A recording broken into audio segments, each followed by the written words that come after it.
Je voudrais vous demander quel bilan vous faites. Depuis l'adoption du Pacs, puis du mariage homosexuel, moi, je constate que le sol ne s'est pas ouvert sous nos pieds, que la Terre n'est pas sortie du système solaire, que voilà, nous continuons à vivre normal. Or, vous et vos frères et sœurs de pensée, vous nous annonciez une catastrophe, une apocalypse. Oh non. Le monde ne serait jamais plus comme avant. Vous voyez que tout se passe pas trop mal quand même. Vous étiez là quand le gouvernement qui a promu ces différentes lois, notamment la loi Taubira, a promis que jamais on irait sur la PMA.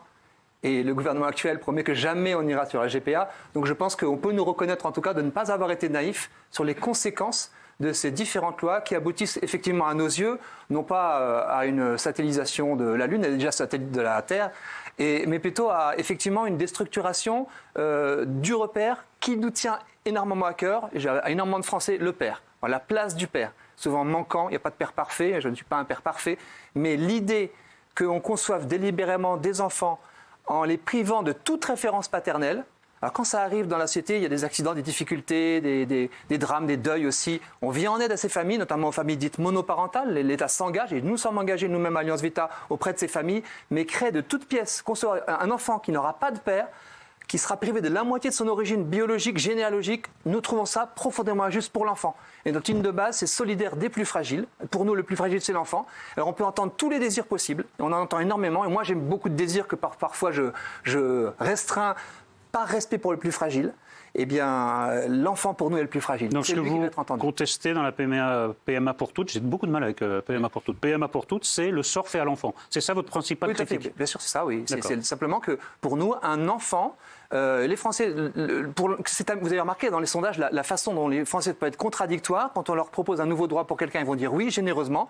Mais quand on leur parle de l'enfant et qu'on dit est-ce qu'un enfant, vous considérez que dans une PMA, il doit avoir droit à son père et à sa mère, ils sont très majoritairement, ils sont à 61% à dire oui. Vous voyez, donc c'est se placer du côté de l'enfant. Pour nous, c'est un peu le devoir de la société. Il ne vote pas, il n'a pas de voix.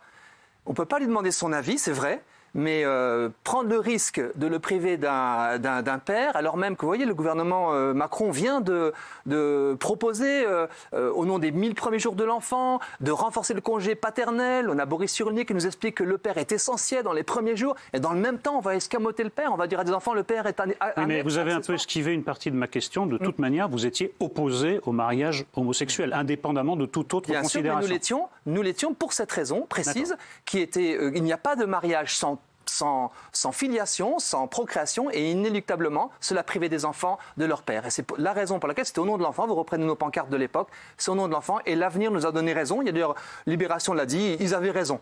On s'est bien moqué d'eux, mais ils avaient finalement raison, voilà, pas de naïveté. L'enchaînement des lois. Mais on parlera tout à l'heure de la GPA, qui est un dossier distinct. Alors, comme vous pouvez le remarquer, vous êtes en nette minorité, il y a des pour et un demi-pour, et la parole est à Raquel Garrido, qui est franchement pour la PMA pour toutes.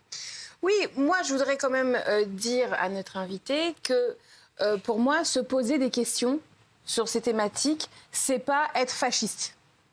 Je trouve que c'est pas plus mal qu'en France, on ait un système autour du concept de bioéthique où, voilà, de temps en temps, au bout de quelques années, on remet sur la table la compatibilité entre les avancées scientifiques et nos intentions, nous, enfin, où on en est, la société, ce qu'on a envie de faire.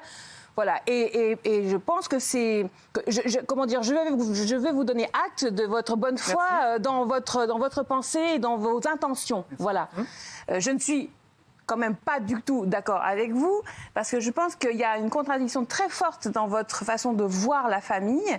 C'est que vous dites que le père, c'est une chose, et vous parlez de côté des gènes, et vous semblez fusionner ces deux notions de génétique et de paternité. Or, c'est pas du tout la conception française de la paternité. Nous avons en France, et c'est absolument sublime, une conception absolument civique de la paternité. C'est pour ça qu'on reconnaît par exemple l'adoption plénière dans plein de pays du monde. Dans plein de pays du monde, quand on adopte, l'adoption n'est pas dite plénière. Parce qu'on considère qu'effectivement, il ne peut y avoir que la génétique qui fait la paternité totale. En France, non. Nous, on est le pays de la Révolution française, on est le pays de la politique, et on dit, mais la personne qui s'occupe de l'enfant est le père. Et on a même un système de mariage qui au fond, désigne comme père le mari de la dame qui a accouché. Et on s'en fiche complètement de savoir si c'est vraiment lui ou pas le vrai père. La loi française, dans le Code civil français, est très claire là-dessus. On s'en fiche complètement des gènes. Et c'est là où je trouve que vous êtes en contradiction avec notre culture française qui estime qu'au fond, l'enfant, il a le droit à des parents, il a le droit d'être dans un projet parental positif à son égard. Mais pour moi, ça n'a rien à voir avec une espèce de pure pétrification génétique. Monsieur Derville, réponse sur ce premier point. En ce qui concerne, déjà, je pense qu'on pourrait trouver un terrain commun sur un autre point qui est la marchandisation du corps, et notamment des gamètes. Moi, je suis assez étonné de voir qu'on s'engouffre dans le marché de la procréation qui est capitalistique, où il y a des profits considérables, et voilà que les gamètes, l'utérus des femmes, etc., sont utilisés comme soit des produits, soit comme des machines. Et j'aimerais bien, moi, que les féministes s'engagent pour lutter contre l'instrumentation du corps de la femme dans ce genre de procédé. Parce que à partir du moment où ça se passe de manière médicale, à partir du moment où une femme qui n'a pas de problème d'infertilité recours à des techniques médicales pour procréer, alors que la médecine est réservée normalement à cela, eh bien on entre dans une logique de marché. Et alors, ça, vous savez quand même qu'en France, la loi interdit de vendre ses ovocytes, par exemple. Comme ça que ça se moi, passe. par exemple, vous parlez à une donneuse. Oui. Moi, quand j'ai eu mon premier enfant à 24 ans, et entre mon premier et mon deuxième enfant, j'ai donné des ovocytes. Dans le régime français, c'est-à-dire anonymement, je n'ai jamais su à qui... Ça ne sera plus anonyme, d'une part, et d'autre part, vous le voyez en Belgique où c'est gratuit, ils importent 80% du sperme du Danemark. Donc on est en train d'entrer parce qu'il y a une pénurie de donneurs. On peut faire des campagnes des donneurs. On a qu'à faire des campagnes. Parce que la loi est en train de lever l'anonymat du don de gamètes, parce que les jeunes qui sont nés de dons anonymes de gamètes ont protesté et ont dit ce n'est pas normal qu'on nous ait privés de la moitié de notre patrimoine génétique. Parce qu'ils veulent savoir d'où ils viennent.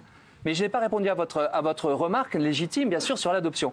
L'adoption vient en France réparer un deuil, un drame subi par un enfant. Il a été endeuillé, sa mère n'a pas pu l'accueillir, ou ses parents, et on le confie à une famille. Ce n'est pas fait pour la famille, c'est fait pour l'enfant. Oui. Et dans le cas de cette adoption, effectivement, nous estimons, avec beaucoup de Français, qu'il est préférable que l'enfant puisse être confié à une famille qui a un père et une mère, parce que père et mère sont complémentaires.